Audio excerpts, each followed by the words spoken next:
इमरान खान ने आज एक स्टेटमेंट दी है और उन्होंने कहा कि ये श्रीलंका टाइप सिचुएशन बनने का ख़तरा है। मेरे ख्याल में ये उन्हें उस दिन भी अंदाज़ा होना चाहिए था जब 10 रुपये कीमत कम कर रहे थे।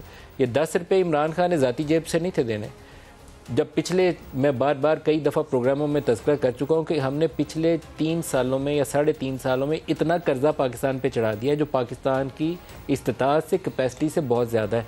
इतना तेज़ रफ्तार इजाफा पूरी हिस्ट्री में नहीं हुआ जितना PTI ने किया है 3.5 सालों में।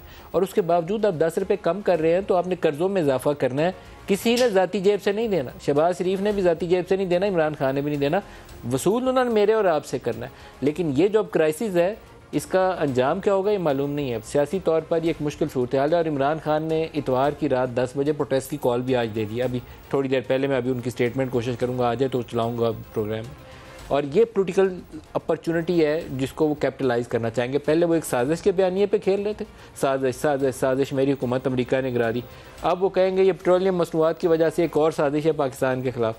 सुनिए श्रीलंका के हवाले से जो उन्होंने ममासलत आज दी है अपनी तकरीर के अंदर, वो क्या कहते हैं। मुझे जब पता चला कि ये साजिश हो रही है तो मैंने, जो लोग ये रोक सकते थे साजिश, न्यूट्रल्स, मैंने उनको समझाया किसी किस्म की इस वक्त डिस्टेबलाइजेशन ना होने दें। ये मैंने कहा। फिर शौकत तरीन को मैंने कहा कि उनको एक्सप्लेन करो कि यहाँ न्यूट्रल रहने का टाइम नहीं है।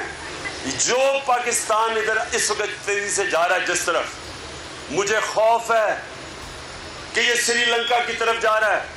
हम सब के सामने सोवियत यूनियन की मिसाल है, माशी तौर पे इतनी कमजोर हुई कि वो टूट गया। हमें वहां ये ना ले जाएं कि जो जब फिर हमें बेल आउट करने आए वो फिर जो हमें कंडीशंस लगाएंगे वो हमारी सॉवरेंटी, हमारी आज़ादी को कॉम्प्रोमाइज़ करेगा। अपना अपना किरदार सारे देख लें, न्यूट्रल्स भी देख लें, इमरान खान भी देख लें और PDM वाले भी देख लें, सारे कसूरवार निकलेंगे इस मामले में। पाकिस्तान का इस वक्त जो दिफा है वो पाकिस्तान की इक़्तिसादी खुद मुख्तारी से जुड़ा हुआ है।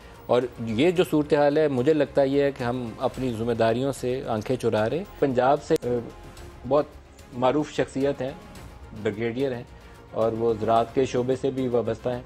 तो उन्होंने आज मुझे एक मैसेज भेजा। उन्होंने कहा कि ये जो एसेंशियल फूड स्टफ़ है ये पाकिस्तानियों को स्टॉक कर लेना चाहिए क्योंकि आगे जाके इसका एक क्राइसिस लाइक सिचुएशन डेवलप हो सकती है, क्योंकि यही डीज़ल, यही चीज़ें इनपुट के तौर पर जब वो फार्मर को महंगी कॉस्ट करेंगी तो वो कम इस्तेमाल करेगा, तो एग्रीकल्चर आउटपुट जो है उसका भी एक बहरानी कैफियत आपको फरवरी मार्च के महीने में उसका सामना करना पड़ सकता है। उसके लिए पेशबंदी अभी से शुरू कर लीजिए और हुकूमत को भी चाहिए इसके ऊपर काम करे कि फूड्स जो स्टॉक्स हैं हमारे वीट का, चावल का, राइस का, वो कम ना होने पाए, अदरवाइज एक क्राइसिस नया शुरू हो जाएगा।